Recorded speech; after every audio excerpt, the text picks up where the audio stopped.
Bonjour, fait que j'ai aimé ça en faire un stream, fait que je vais essayer d'en refaire. Là, je suis un peu en train de tricher parce que je suis en train de parler pendant que je suis sur le menu, fait que je pense que l'intérêt, c'est essayer de me voir me débattre, essayer de jouer un jeu qui est quand même difficile à jouer en essayant de jaser de trucs semi-intelligents, fait que je fais ça. J'ai un peu pensé à ce que je vais faire avec ces streams-là, fait que je vous en parle. D'un, ça sera pas tout le temps post-void. Là, j'ai juste essayé d'y rejouer parce que ben, c'est un jeu que j'aime bien, puis c'est un jeu qui est très difficile à jaser en même temps que jouer. Fait que pourquoi pas? Je veux faire des affaires de qualité. Hein? Ça commence assez mal aujourd'hui. Puis c'est ça, ben en fait j'aime l'idée de faire des trucs qui sont pas préparés, j'aime l'idée d'écrire. Ça c'est littéralement le pire run de ma vie, fait que ça commence vraiment mal aujourd'hui. J'aime l'idée de faire des trucs qui sont pas préparés, de parler de pensées, puis de trucs pour le fun, sans nécèrement de grandes lignes directrices. Fait que c'est ça que je ferai avec ces vidéos-là. Puis ben, si ça vous intéresse pas, ben regardez-les pas. De toute manière, je sais que j'ai pas une audience de fou, là. C'est vraiment juste pour pouvoir parler des trucs que j'aime. Puis l'autre chose que je vais dire, en fait, c'est bon, là je joue à Post-Void. Je vais pas nécessairement parler de jeux vidéo. Je vais jouer avec un jeu, mais je vais pas nécessairement parler de ce jeu-là. C'est sûr que, comme je disais, je vais pas juste jouer à Post-Void. Je pensais le faire avec Hades aussi, mais ça peut vraiment être n'importe quoi qui me tente sur le moment. Mais c'est sûr que, mettons, la première fois que je vais le faire avec Hades, il y a de très bonnes chances que je parle de Hades. Mais l'idée en soi, c'est plus que je veux vraiment divaguer et voir où c'est que ça nous amène, en fait. Puis ce que j'aime dans ce concept-là, puis ce qui est un peu comme l'antithèse de ce que je fais en tant que critique, c'est l'idée de pouvoir avoir des opinions en fait sur des trucs, de sortir une opinion sur un film ou sur quelque chose sans nécessairement voir cette opinion-là comme une finalité, mais en fait juste vers comme une ouverture d'analyse ou une ouverture de discussion sur un sujet. Fait que c'est clair que je peux avoir des opinions de merde ou des opinions vraiment stupides. Puis ça fait partie de la game, puis c'est pas grave. Si je dis de quoi qui est vraiment too much, ben je veux faire attention de ne pas dire des choses insultantes, ou je veux faire attention de quand même représenter mes propres valeurs correctement. Ceci dit, des fois, je peux me tromper sur un film, je peux me tromper sur de quoi que je parle, puis je pense que ça vaut la peine de se le faire dire, puis de pouvoir réviser ces opinions-là quand ça arrive. Fait que ça, c'est une chose. L'autre chose, en fait, c'est aussi de se forcer à penser ce que je consomme d'une manière culturelle, puis ça peut vraiment être n'importe quoi en fait. Je pense que d'écrire ou de juste sortir ses pensées sur des œuvres culturelles avec lesquelles on est en contact, ça aide à se garder l'esprit affûté sur la manière dont on consomme l'art. J'aime pas le mot consommer, puis surtout pas pour l'art, mais la manière dont on approche l'art. Fait que, en considérant que les jeux vidéo sont un art, mais comme je dis, je vais pas parler que de jeux vidéo. Puis à part ça, là, je le fais tout seul, là, mais je serais bien willing de le faire accompagné de quelqu'un qui n'est pas nécessairement obligé de jouer aux jeux vidéo, là, mais juste qu'on déblatère entre deux personnes, puis j'ai des amis qui sont pas des critiques ou qui ont pas des carrières dans la culture ou quoi que ce soit, mais qui ont quand même des choses intéressantes à dire, puis ça serait le fun de le faire avec eux, ou elles, mais je veux pas forcer personne. Fait que là, je fais tout seul, pour moi, pour le fun, puis on s'en fout s'il y a pas d'audience. C'est pour le fun. L'autre chose que je voulais dire, en fait, c'est que je pense qu'une manière de bien partir les choses, outre le fait de choisir un jeu que j'aime, qui est difficile à parler en même temps que jouer, ça sera au moins d'avoir tout le temps un sujet de départ. Puis le sujet de départ peut vraiment être n'importe quoi. Puis je suis pas obligé d'y sticker, là. Parce que l'idée, c'est vraiment de voir où ça va nous amener. Mais en fait, d'avoir un sujet de départ qui permet d'ouvrir la discussion. Puis là, je parle de qu'est-ce que je veux faire avec ces vidéos-là. Mais en fait, je me suis trouvé un sujet de départ.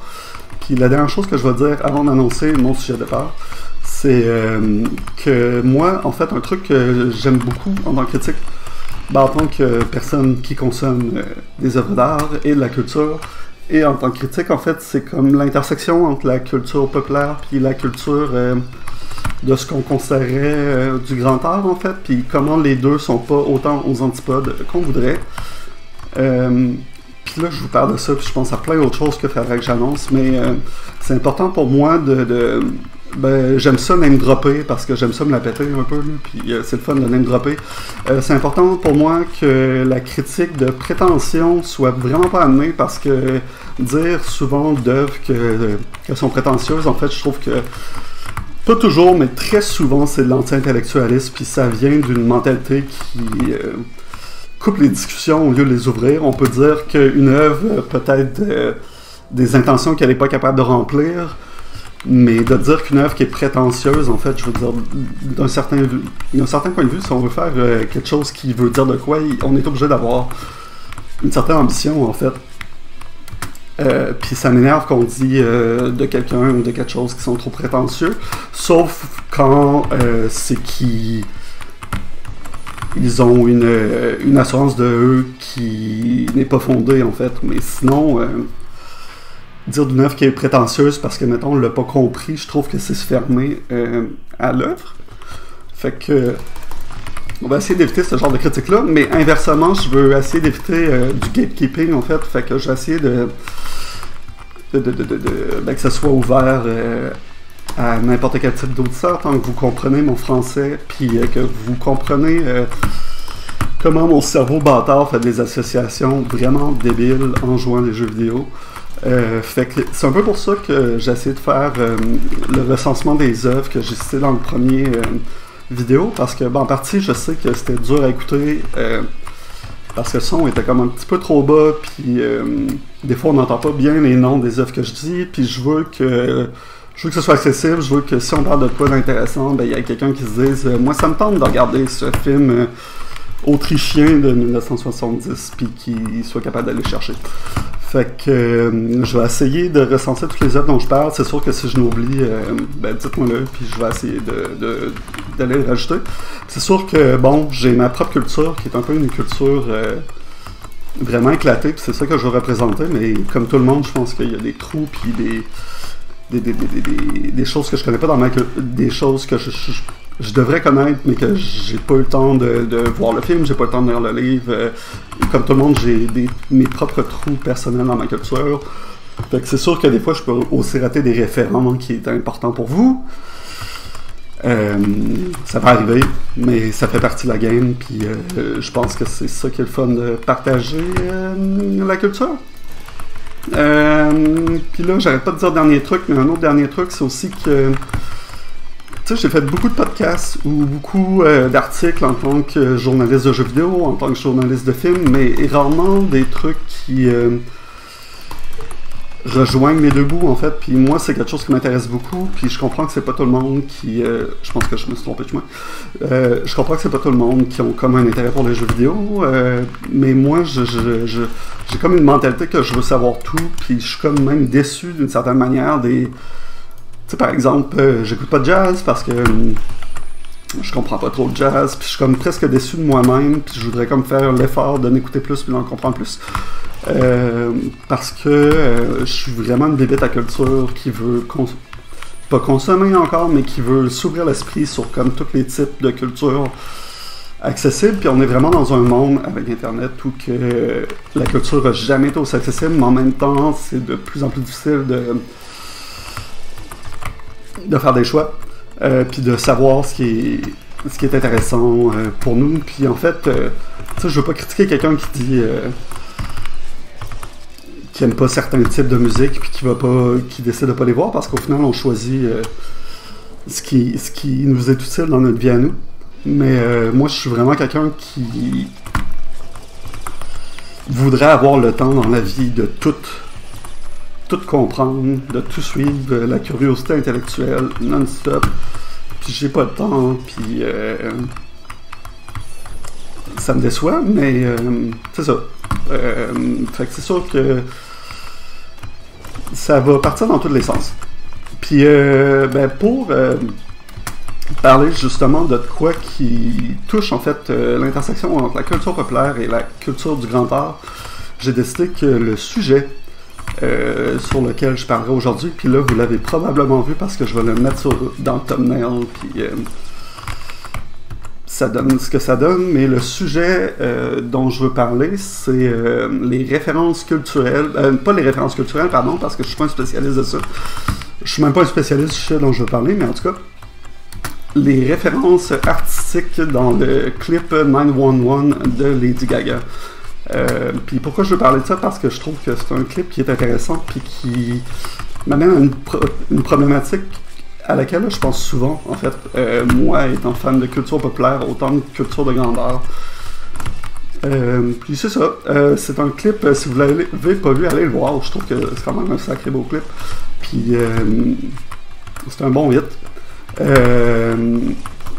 Pour parler de ma relation avec Lady Gaga, ma relation avec sa musique, je trouve que c'est une excellente performeuse. Je dirais pas que c'est la meilleure musicienne dans le sens que... Comment je peux dire pour que ce soit clair? En fait, de tous ces albums, je trouve qu'il y a tout le temps 2-3 hits qui sont vraiment next level, mais je trouve que le reste de l'album est souvent pas à niveau. C'est jamais des albums complets. C'est un peu le problème de beaucoup de culture populaire. C'est pas propre à Lady Gaga. Ce qui veut pas... c'est une femme extrêmement talentueuse, là, qui a une voix de fou, puis je veux dire, si vous l'avez déjà vu chanter à cappella ou des affaires de même, calice. Ah, mais ça allait quand même pas trop pire, là. Level 7. Je m'étais rendu au level 8 la dernière fois, fait qu'on va essayer de battre ça. Fait que c'est ça, si vous l'avez déjà vu chanter à cappella, ou si vous l'avez déjà vu en show, je l'ai jamais vu en show, là, mais j'imagine que ça doit être une excellente performeuse. C'est un peu ma relation avec sa musique. Je trouve, pour moi, Bad Romance, c'est peut-être le tube des années 2000, ou un des top 10 tubes des années 2000. C'est une tune que je trouve vraiment incroyable, en fait, puis c'est ça, je pense que la bonne culture populaire, ça mérite d'être encensé. Donc j'ai une bonne estime de Lady Gaga sans nécessairement être un fan, parce que, comme je dis, ces albums, je suis pas top. Le clip est réalisé par Tarsem Singh. Fait que Tarsem Singh est aussi un réalisateur connu pour ses clips. Par exemple, là j'entendais pas qu'il y avait un ennemi derrière moi, fait que je me suis fait avoir. C'est ça le problème de jaser en jouant. Il est connu pour le clip de Losing My Religion de Rem. C'est ça, quand je fais une vidéo de même, je bats mon score du pire résultat. Anyway. De Losing My Religion de Rem, mais aussi pour le film The Cell avec J-Lo. C'est un réalisateur qui est très connu pour ses visuels. En fait, il a fait le film aussi The Fall avec Ali Pache, qui est... en tout cas, je suis pas fan. Moi, je trouve que les choses que j'ai vues de lui, c'est un réalisateur d'image beaucoup plus que un réalisateur qui est capable de... Même le montage, je trouve que le montage de ces films n'est pas particulièrement intéressant. Fait que, genre, The Fall, c'est un film que les images vont être très belles, mais que je trouve agencé d'une manière un peu croche. En tout cas, c'est ça. Et donc, Tarsem Singh réalise le clip 911 de Lady Gaga, puis il y a 2 références vraiment évidentes. En tout cas, moi, 3 références qui, moi, me sautent à la gueule. Là, puis là, j'ai comme pas fait des grandes recherches, puis je sais que c'est un clip qui parle de beaucoup de choses. Y compris des choses que je maîtrise peu, là, fait que c'est peut-être pour ça que j'en parle pas. Mais ce que je veux parler, en fait, c'est qu'il fait référence de 1 à El Topo de Jodorowsky. Puis c'est une référence tellement évidente que j'ai pas vu le film de Jodorowsky, puis je vois la référence. Puis je veux dire, Jodorowsky, moi j'ai vu Honey Mountains de lui, puis je pense que c'est tout. J'ai aussi vu le documentaire sur Dune, son film non, ben, qui a jamais été produit, puis c'est un documentaire qui est le fun, là, mais c'est un peu... il m'avait fait l'effet d'un artiste qui se flatte dans le sens du poil, puis qui se...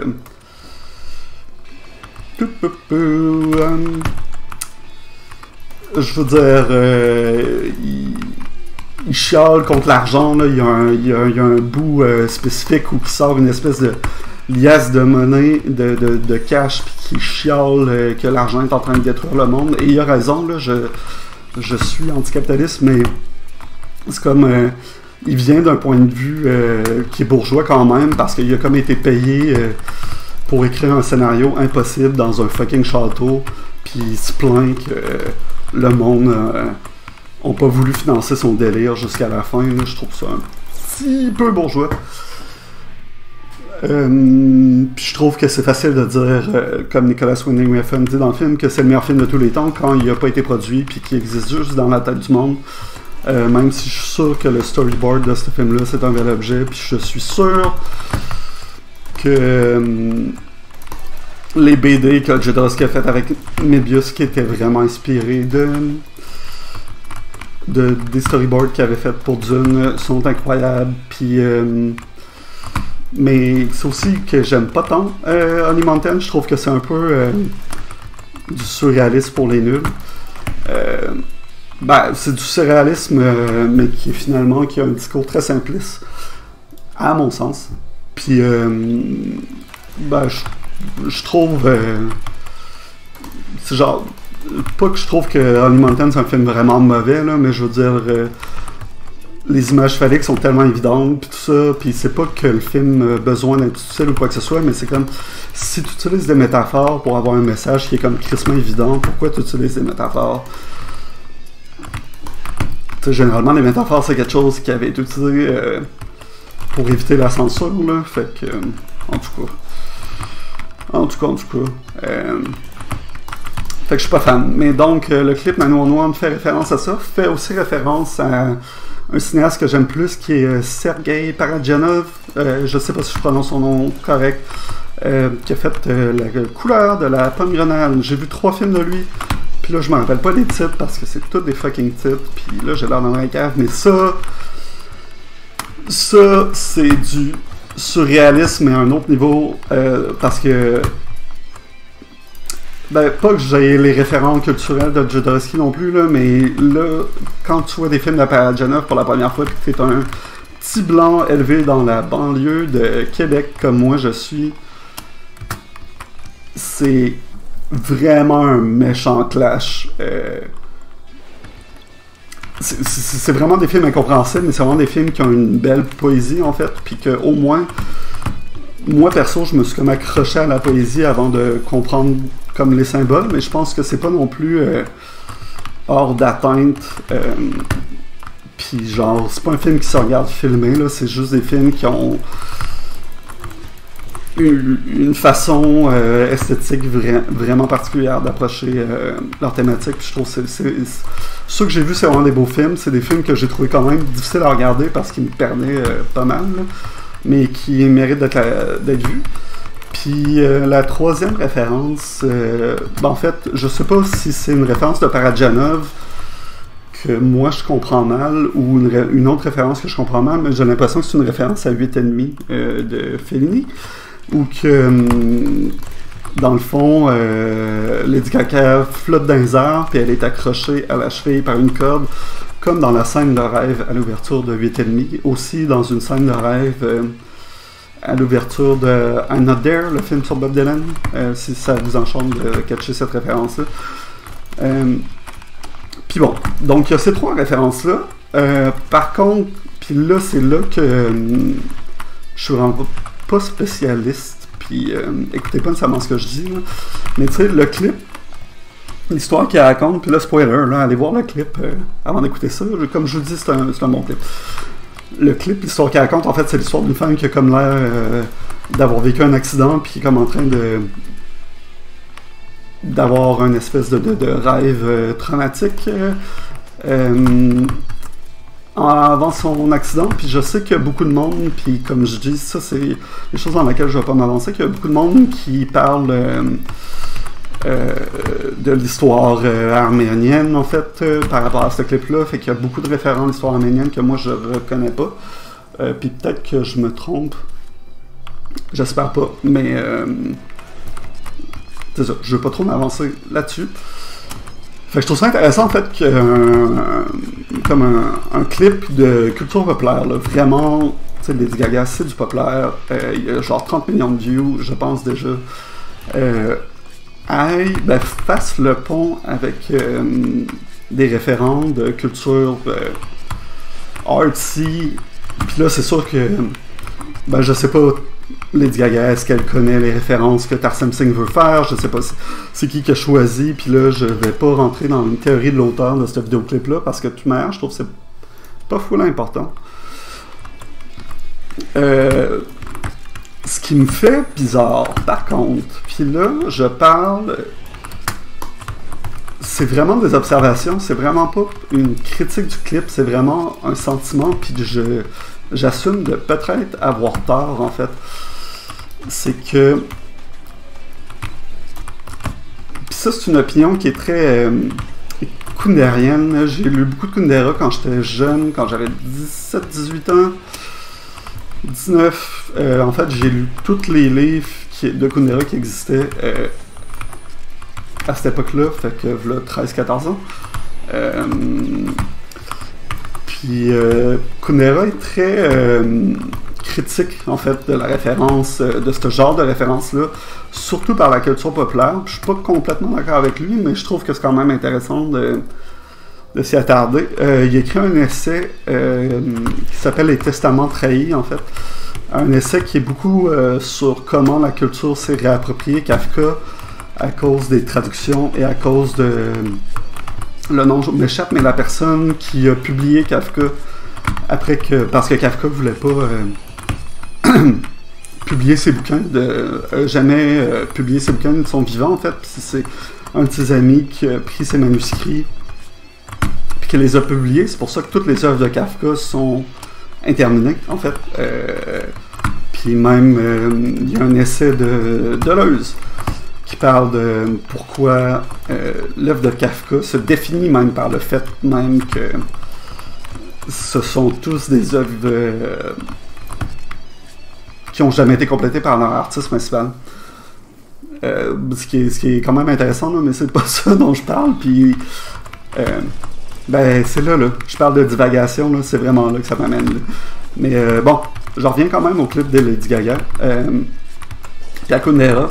Ce qui l'accroche dans les références culturelles comme ça, en fait, c'est ce qu'on a souvent les œuvres d'une certaine importance culturelle, en fait, comme, mettons, Parajanov est un cinéaste important dans sa culture, puis c'est un cinéaste important dans l'histoire du cinéma tout court, en fait. Quand sont référencées d'une manière comme ça, elles finissent par... perdre leur sens, puis le sens se réapproprie juste au point que de devenir juste son propre référent, là. Puis là, j'exagère un peu son discours, c'est pas que ça, là, mais un gros exemple que je peux vous donner, c'est le nombre de fois où on va reprendre, par exemple, le titre d'un film, d'un livre connu, pour une de journaux, puis je me rappelle, par exemple, j'avais vu une de journaux sur le nucléaire, sur une centrale nucléaire, je pense qu'elle était dans un journal québécois, puis là, ça fait trop longtemps, fait que peut-être que je me suis imaginé ça, là, mais j'ai l'impression que c'était vrai, qui était comme Québec mon amour, ou une affaire comme ça, la une, qui est une référence au film de René Hiroshima mon amour, donc, mais je veux dire, la référence... aucun fucking sens avec le sens du film, en fait. Puis je pense qu'il y a plein de monde qui savent Hiroshima, mon amour, c'est un titre de quelque chose, mais c'est pas tout le monde qui connaisse la référence, qui sont capables de... qui savent que ça vient d'un film, même.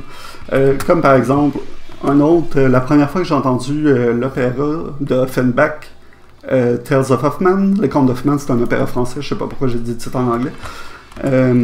La première fois que j'ai entendu cet opéra-là, c'était dans une pub de lunetterie Farah.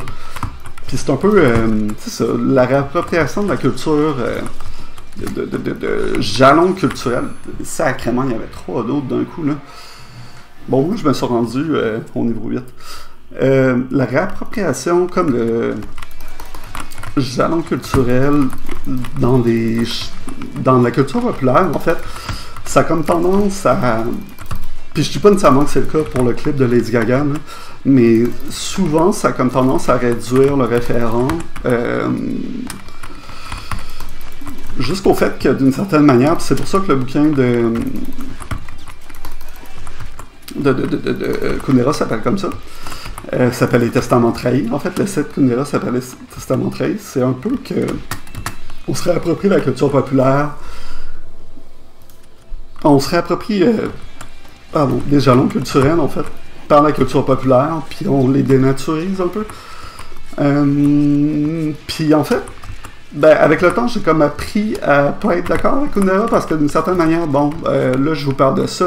Si ça se trouve, il y a bien du monde qui a vu le clip de Lady Gaga, puis qui sont comme fait, moi, El Topo de Jodorowsky, le cinéma de Parajanov, que, encore, je sais pas si je dis bien son nom, mais 8,5, je suis comme curieux de savoir ça vient d'où, ou si ça parle vraiment de l'Arménie, en fait. Tu sais, ça a ouvert du monde sur ces sujets-là. Fait que c'est sûr que d'une certaine manière, tu sais, même la pire adaptation d'un film va ouvrir du monde à l'existence d'un bouquin, quand c'est adapté d'un bouquin, par exemple. Fait que est-ce que c'est nécessairement néfaste? Par contre, où que je peux peut-être rejoindre Kundera, c'est si je reprends l'exemple de l'adaptation d'un bouquin en film. Quand on lit un livre, en tout cas, moi quand je lis un livre, puis que j'ai vu le film avant, je vais tout le temps avoir le film dans la tête, donc imaginer le bouquin avec les personnages, même si c'est comme une adaptation libre. Genre There Will Be Blood, je pense que c'est adapté de Oil, d'Upton Sinclair, je suis pas sûr. Je suis pas sûr du nom de l'auteur, mais je crois. Puis j'avais lu le bouquin, puis le bouquin est très différent au film, là. Puis même certains diront que le film est une meilleure œuvre que le bouquin, c'est pas vraiment important. Puis je veux dire, je m'imaginais Daniel Day-Lewis puis Paul Dano à la place des personnages, même si ça prenait une chire complètement différente. Fait que tu sais, d'une certaine manière, la première fois qu'on rencontre une œuvre, c'est quand même un espèce de moment privilégié avec cette œuvre-là, puis ça va comme colorer la manière dont on voit cette œuvre-là pour le reste de notre vie, même si des fois on peut comme revenir sur nos opinions, puis pas avoir aimé un film, puis l'aimer après, pas avoir aimé un livre, puis l'aimer après, ou des affaires comme ça. Mais la première rencontre va comme rester là. Fait que d'une certaine manière, je suis comme... Est-ce que si tu connais El Topo à partir de Lady Gaga, est-ce que ça t'a comme pas coloré la façon dont tu vas approcher ces films-là? Puis, c'est ça, en fait, j'ai pas de réponse. Je veux dire, j'ai pas d'opinion. Je veux dire, j'ai des opinions là-dessus, là, mais j'ai pas de... Ouf, j'ai mal joué, là. Ceux qui s'attendaient à une finalité, là, dans mon discours, ils l'auront pas. En fait, c'est vraiment, comme je veux dire, d'ouvrir une discussion. C'est une discussion ouverte sur 911 de Lady Gaga, que comme je dis, tu sais, le clip juste en soi, là, puis même le bait and switch qui fait la twist, la fin comme le fun, puis il y a comme un flash frame quand Lady Gaga tombe par terre, elle vole dans les airs, puis après elle se fait tirer à terre par le dude qui a les abdos les plus définis que j'ai vu de ma vie. Il y a comme une flash frame de ce qui va se passer plus tard. Donc ça, c'est quand même un clip qui est malin, mais d'une manière joueuse. Puis je pense que, comme on a dit, Tarsem Singh, c'est un réalisateur qui a un très bon sens visuel, à défaut d'avoir maîtriser très bien tous les codes cinématographiques, au moins le visuel est écœurant, puis je pense que pour un clip, ça marche bien, tu sais. Fait que, moi. Fait que, pensez à ça, ou pensez-y pas. Mais moi, je pense que c'est en site, parce que je me tape le clip en bas. Puis j'ai la toune poignée dans la tête, pas mal. Puis évidemment, je peux pas vous la chanter, parce que si je chantais la toune de Lady Gaga, je recevrais un copyright infringement, parce que je chante tellement bien qu'ils s'imagineraient que je suis Lady Gaga qui est en train de jouer à Puzzvoid. By the way, je me rappelle plus si j'en ai parlé, mais la compression de YouTube aime pas ce jeu-là, puis c'est parce que bon, c'est un jeu qui look quand même, je dirais,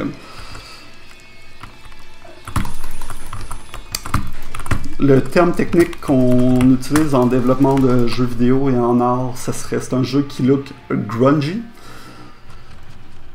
Fait que YouTube, il fait quand même une sale job là-dessus, là, mais qu'est-ce que vous voulez que je fasse? J'aime ce jeu-là, je veux jouer à ce jeu-là pareil.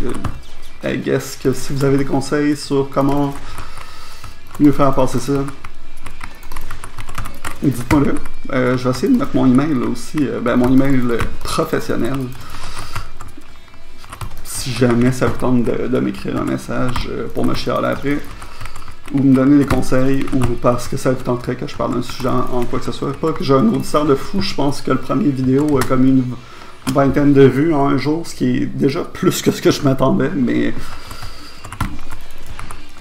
on dira que, je sais pas, les chiffres de Giant Bomb, mettons. Puis c'est pas grave. Fait que c'est ça. Là, on peut penser Lady Gaga un peu, la musique. Comme je dis, moi je chante vraiment musique populaire et musique plus underground. Comme ça me chante. Aujourd'hui, au boulot, j'écoutais beaucoup de Nelly Furtado. Je sais pas pourquoi ça me passait dans la tête. Puis j'ai comme eu une espèce de nostalgie un peu barge, ce qui m'arrive vraiment souvent là, parce que je chante vraiment de musique en musique, là, je change de genre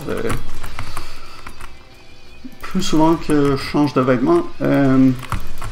J'ai comme eu une espèce de coup nostalgique pour la fois que Nickelback ont essayé de se faire passer pour Maroon 5, puis ils ont comme fait une tune qui s'appelle She Keeps Me Up, je pense, qui est genre, tu sais, on est tous d'accord que Nickelback en général c'est pas de la très bonne musique, mais cette maudite tune là est vraiment pas bonne, mais est comme catchy.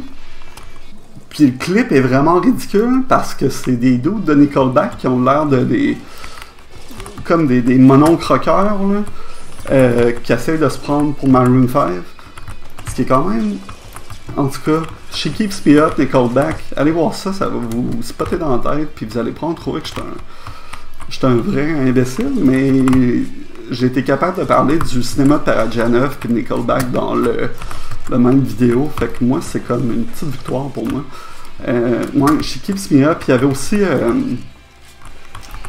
oh my god, j'ai oublié le nom de la tune, mais j'écoutais du Offspring. By the way, Americana, c'est la première cassette que je me suis acheté de ma vie. Puis c'est encore... Americana, c'est encore de l'album respectable, je pense. Je crois. Faudrait qu'un critique musical me fasse un beau jugement de valeur et qu'il nous dise ce qu'il en pense. Mais... fait que j'étais dans ma passe à Spring, puis je me rappelle la tune qu'ils avaient faite quand ils ont comme voulu faire un comeback, qui était genre Cruising California, une affaire de même. Ouais, je pourrais pas le prévoir celui-là. Bon, en tout cas, peut-être j'aurais pu, là. Mais... je joue moins mal que la dernière fois, j'ai l'impression, mais je joue pas top non plus. Ouais, Cruising California, ou quelque chose de même, de Offspring, dans l'album qui est sorti en 2012, c'est vraiment... C'est le genre de tune que je devrais pas aimer, puis que j'aime pareil, parce que c'est catchy, comme le sacrément, puis c'est comme une tune, ben, les défenseurs de cette tune-là vont dire que c'est un peu une parodie du beach rock, d'une certaine manière. Mais tu sais, les parodies où que t'es pas capable de trop te rendre compte que c'est une parodie, ça vaut ce que ça vaut. Ceci dit, la tune est catchy, fait que... qu'est-ce que tu veux que je te dise? Offspring, ça a jamais été autre chose que du pop-punk, là. C'est pas du monde qui vont détruire le gouvernement comme le vrai bon punk le fait, là. Fait que je pense que c'est un peu bizarre de leur donner comme un espèce d'intégrité artistique. Pas qu'ils en ont pas, là, mais c'est un peu bizarre de leur donner l'espèce d'intégrité artistique de je vous aime plus depuis que vous êtes devenu mainstream, alors que ça a tout le temps comme été un groupe relativement mainstream. Puis comme je disais, la culture populaire, c'est pas nécessairement une mauvaise chose. Surtout que... je reviens à Lady Gaga.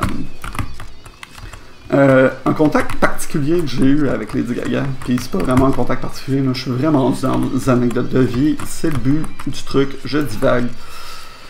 Je travaillais dans une banque à une époque. Je travaillais pour... ben, je dirais pas, là, mais je travaillais pour la banque. J'étais juste caissier, là, fait que... Genre, j'étais aussi une victime du capitalisme, là. Dites pas que j'arnaquais le monde, là. Ben quoi, j'ai donné des cartes de crédit à du monde qui devait probablement pas en avoir. Fait que je suis coupable aussi de me défendre derrière la banalité du mal, puis je m'en veux. J'aurais pas dû vendre ces cartes de crédit-là. Et oui, je travaillais dans une banque, puis une de mes collègues de travail était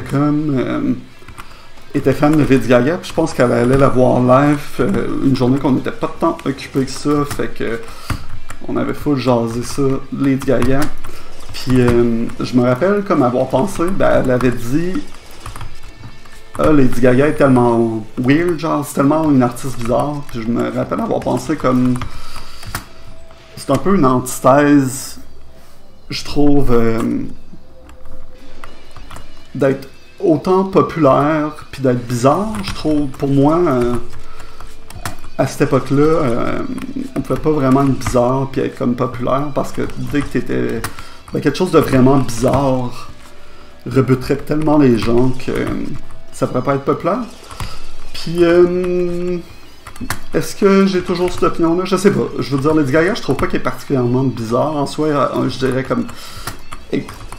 Elle a des excentricités, mais c'est des excentricités qui sont faites pour attirer l'attention d'un public populaire. C'est des excentricités pardon, que je trouve très construites.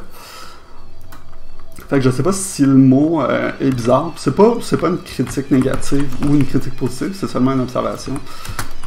Parce que, comme je dis, je l'aime bien. Bad Romance, c'est du fucking hit. Puis 911 aussi, en fait, c'est du solide.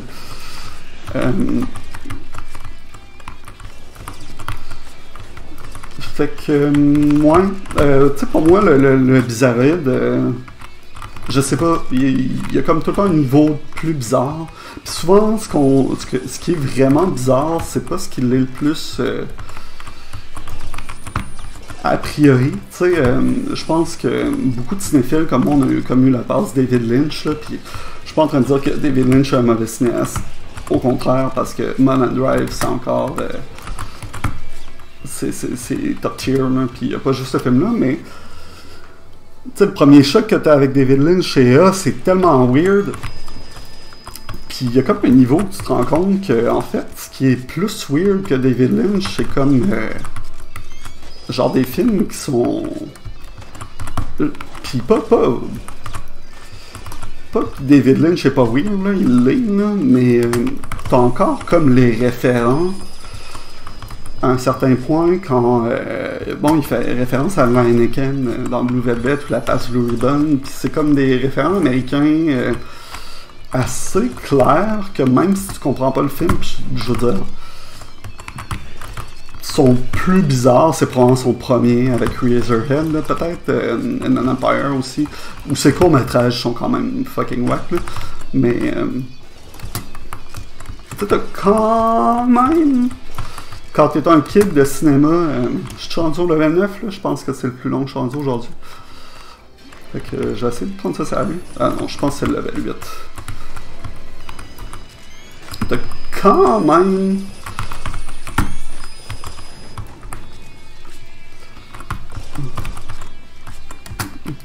Excusez, là, c'est... Shit! Non!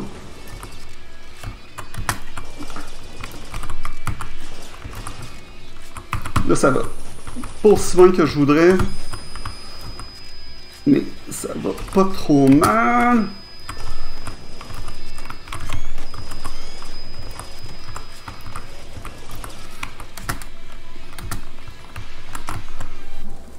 Ok, là, je pense que je suis rendu au level 9. On prend ça au sérieux, là.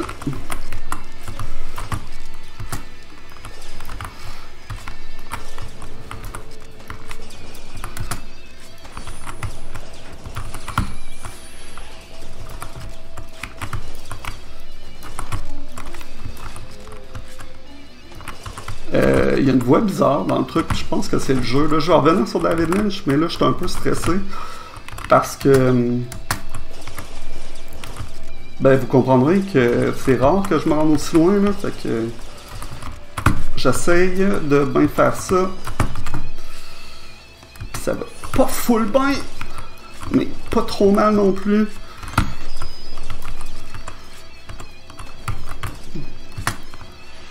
Level 10.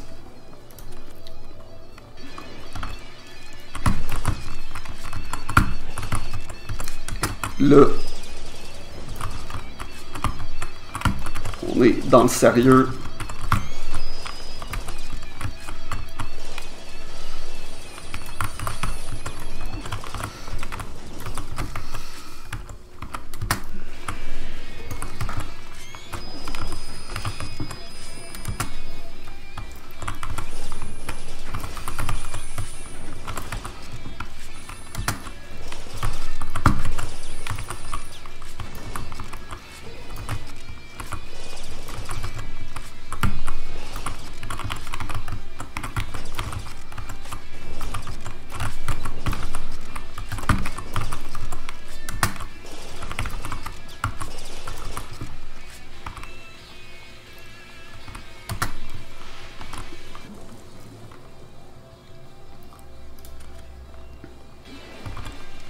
Oh yes!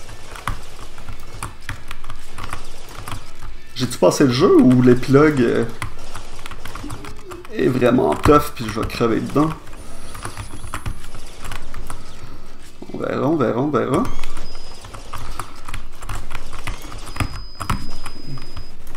Pour l'instant, ça a l'air comme moins tough. Ou l'épilogue est comme infini puis c'est juste une question de score rendu là.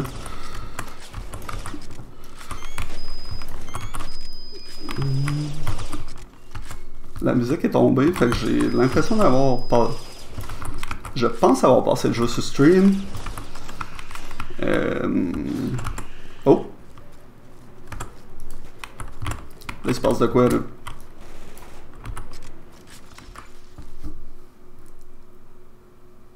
Nice! Nice! Hey, ben, je suis vraiment content de l'avoir fait. Une chance que j'ai fait ces streams-là, Carlis. Gros fun. Ben... Hey, non, mais j'étais heureux.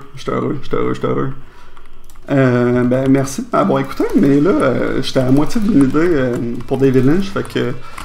Ça fait 45 minutes que je stream, bref, genre, on va en faire un petit peu plus, là, quand je vais être allé. Mais, prochaine fois, ça va être un autre jeu,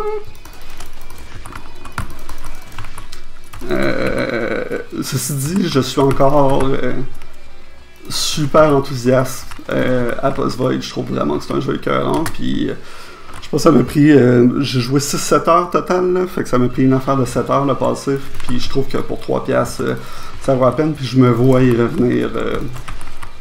Je suis pas quelqu'un qui revient beaucoup au jeu parce que je n'achète tellement, là, mais les petits jeux qui se craignent rapidement comme lui, là, je pense que c'est comme parfait pour y revenir une fois de temps à autre. Mais bon, je parlais de David Lynch qui, oui, qui est bizarre, mais comme... Puis là, je veux pas faire... mon film est plus bizarre que le tien, mais c'est un peu... les films étranges... Je pense que David Lynch, même la première fois que tu vois ça... Comment je peux dire? Ben, c'est ça. T'as un peu des référents, puis ça apparaît qu'il y a un sens, en fait. Puis je trouve que les films qui ont vraiment été étranges pour moi, puis justement, Paragena, c'en est un que la première fois que j'ai vu ça, j'étais comme... J'étais littéralement dérouté, là. J'étais perdu. Puis ça... Ben, tu sais, étant donné que je connaissais le cinéma, j'avais déjà lu sur le réalisateur un peu, là, sans connaître tout sa filmo, en fait. Je savais que je pouvais pas le juger aussi rapidement, là, mais les 20 premières minutes du premier film de Parajanov que j'ai vu, qui est une histoire de deux amants, je m'en rappelle plus trop. Je m'en rappelle plus trop le titre. Je l'ai cité en bas parce que je vais aller rechercher les films de Parajanov que j'ai vus. Mais la première fois que j'ai vu les 20 premières minutes, j'étais probablement... voyons, c'est bien mauvais. Genre, c'est bien mal fait. Puis c'est pas que ça l'est. C'est vraiment pas mauvais, ou bien le contraire. C'est qu'en fait, c'est des films cinématographiques que j'avais littéralement jamais vu de ma vie. Tandis que c'est ça, j'imagine qu'on peut rencontrer David Lynch à un moment de sa vie où... c'est déjà le cas, ou ça peut être le cas, par contre, que vous avez jamais vu une de ces formes-là, mais moi, j'ai rencontré David Lynch, je veux dire, puis je l'ai rencontré en partie parce que j'écoutais gros du Rammstein à l'époque, puis il avait mis du Rammstein dans le Steinway, donc c'est le premier film de David Lynch que j'ai vu, puis je veux dire, ça reste, c'est un film qui est bizarre, mais ça reste, a priori, un thriller slash film d'horreur américain assez normal dans ses formes. En exagérant un peu, là, c'est pas si out there que ça. Fait que je reconnaissais les formes sans même... Ce qui bloque chez David Lynch, c'est que il n'y a pas une narration qu'on s'attendrait d'avoir... Ben, dans un film d'horreur typique américain, on s'attendrait à avoir une narration, tandis que la narration chez David Lynch est déconstruite, fait qu'il n'y a clairement pas une narration régulière. Mais, tu sais, je pouvais quand même reconnaître quelques référents.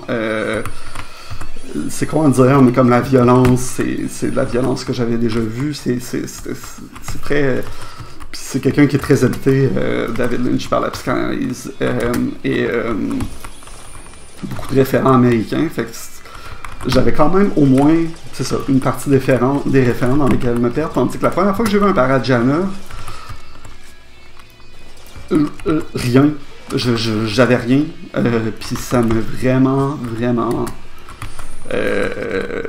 perdu, puis ça a été dur de passer par-dessus, mais c'est le genre de truc qui vaut la peine.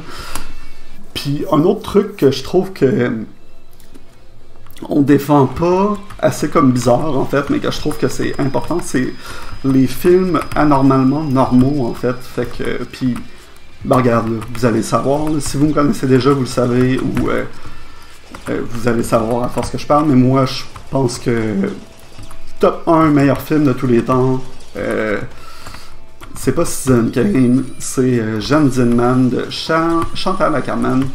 C'est un film à propos d'une femme à la maison qui...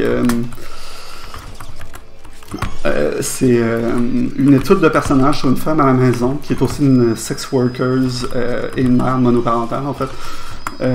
Puis c'est sur sa routine, puis c'est vraiment dédramatisé, puis ça dure 3h30. Puis c'est vraiment sur sa routine. Puis là, je sais que je le fais sonner comme le film le plus plate au monde, mais pour moi, c'est comme l'observation de personnage la plus fine que j'ai vue dans l'histoire du cinéma, puis la mieux... l'une des plus incroyables, puis c'est vraiment un film que je trouve... c'est lourd, là, mais c'est vraiment un film que si tu t'intéresses au sujet, puis si tu penses à la mise en scène, c'est pas un film qui est plate, c'est un film qui devient intéressant, qui est difficile à regarder, mais qui devient intéressant. Puis je trouve que les films, donc, anormalement normaux, qu'on pourrait dire. Fait que les films qui s'attardent au quotidien d'une manière radicale sont presque plus bizarres qu'un David Lynch. Mais c'est peut-être ma vision des choses, mais c'est parce que je trouve que l'excentricité qu'on peut retrouver chez un David Lynch attire l'œil, tandis que la radicalité d'une Chantal Akerman, c'est presque un défi, en fait. Puis pas... je veux pas dire que c'est juste un défi, là, mais la radicalité d'un Chantal Akerman est incompréhensible si t'as pas certains référents. Parce que la première réaction à Gentleman, c'est What the fuck, c'est une femme qui fait rien pendant 3h30. Puis, j'en reviens sur le fait que je suis contre qu'on dise qu'un film est trop prétentieux, surtout ce film-là, parce qu'il gagne ces 3h30, mais je pense que la critique, quand t'as pas les référents, la première fois que tu te confrontes à ce film-là, parce que ça peut être littéralement une confrontation, si t'es comme... si t'es comme pas déjà ouvert à ce genre de cinéma-là, c'est cette réponse-là. Puis pour moi, c'est presque plus bizarre que l'excentricité d'un David Lynch ou d'une Lady Gaga. Mais ça veut pas dire... c'est même pas un jugement de valeur. Qu'est-ce qui est plus bizarre ou qu'est-ce qui est moins bizarre, qu'est-ce qui est mieux. C'est plus, j'ai encore l'impression... mais finalement, c'est peut-être plus une idée de marginalité dont je parle, et non une idée de bizarrerie. Puis c'est peut-être moi qui l'ai associé de toute manière. Des débats étymologiques comme ça, c'est pas si important que ça. Souvent, c'est des connards d'extrême droite qui entrent dans des débats étymologiques comme ça parce qu'ils veulent te dire qu'ils sont pas racistes, parce qu'ils suivent pas 100% de la définition de raciste dans le dictionnaire, alors qu'ils sont quand même racistes de façon systémique, mais vu que c'est pas écrit même dans le dictionnaire, eux dans leur tête ils le sont pas, là. Ou ils sont hypocrites puis ils savent qu'ils le sont, mais ils se défendent par l'étymologie, là. Puis pas que l'étymologie c'est tout le temps de la merde, là, mais je veux dire souvent je trouve c'est utilisé à mauvaise escient. Fait que c'est ça. Fait que, c'est vraiment bien allé. Puis en plus, j'ai terminé le jeu. Je suis comme super content. Je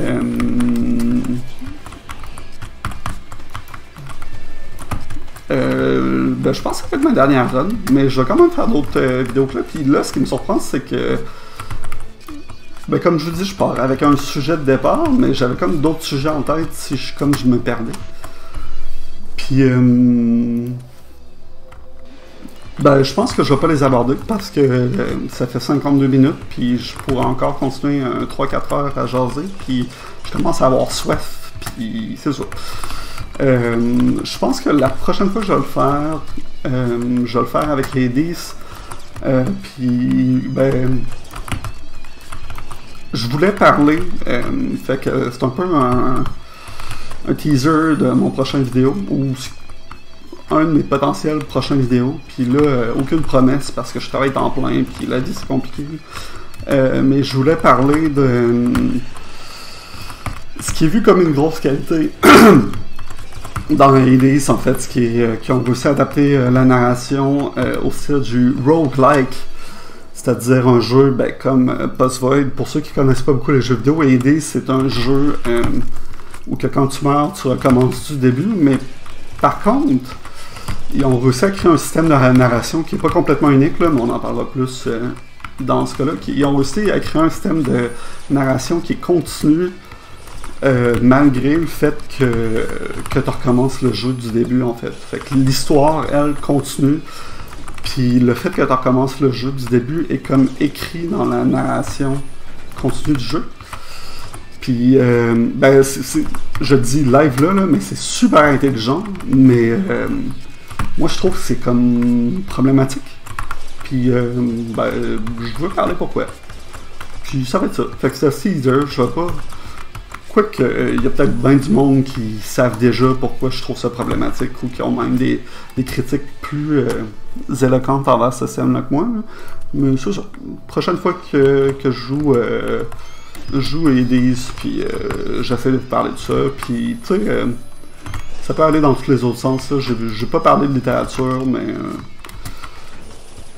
j'ai des livres aussi. Là. Je viens de terminer un roman qui s'appelle For Today I Am a Boy de Kim Fu, en fait, qui est l'histoire d'une femme transgenre en fait, mais c'est toute l'histoire avant sa transition. Ce qui est quand même intéressant là, parce que ben, je veux dire, elle fait des choses qu'on voit rarement par rapport aux personnes transgenres, mais en même temps elle le fait avec une certaine compréhension du sujet, mais c'est dur à expliquer là, mais elle se déname elle-même, puis elle entretient un discours transphobe par moments de manière consciente en fait, parce qu'elle vient d'une culture très conservatrice en fait. Ben, elle est chinoise, mais ses parents sont très conservateurs. Puis je pense que, ben, évidemment, ça a rendu sa transition extrêmement difficile.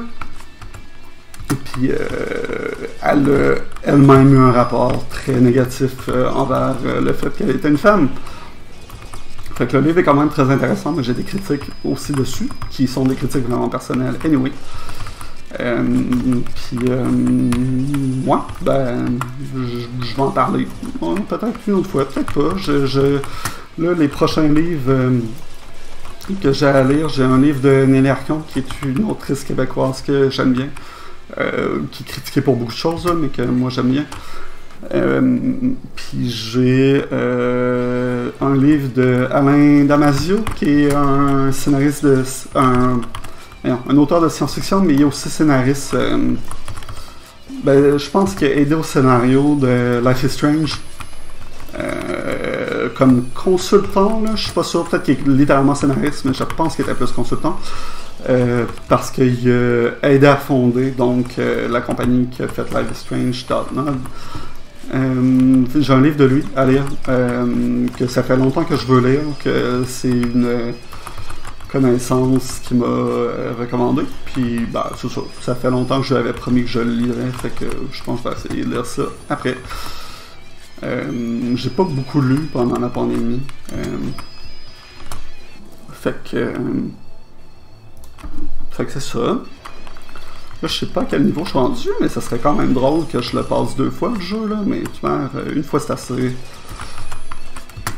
Je pense que c'est la première fois que je me rends compte qu'on peut juste péter l'ampoule des mains, qu'on n'a pas besoin de la tuer au complet. Ouf! J'aime pas ça quand je me perds un 10 secondes. Ben, un 10 secondes, c'est même juste une demi-seconde, mais que je me perds, que je trouve le chemin. Mais ouais, c'est mon dernier run pour aujourd'hui, mais bien content d'avoir fait une vidéo de même. J'espère que ça va marcher.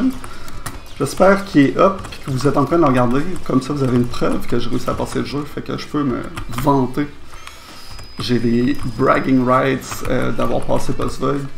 Pas que ce soit vraiment important.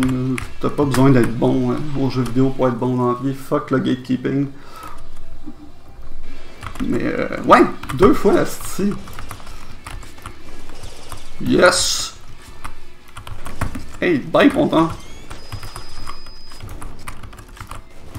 Je suis maintenant le pro de Postvoid. Je trouve qu'il y a du monde qui sont fucking pro. Là. Je vais aller voir les speedruns. Après ça, ça a l'air de quoi. Mais je suis vraiment content d'avoir réussi à terminer ce jeu-là parce que, comme vous l'avez peut-être vu, c'est pas un jeu qui est facile. Ouais. Ouais, je suis content de... Je suis content de tout ça.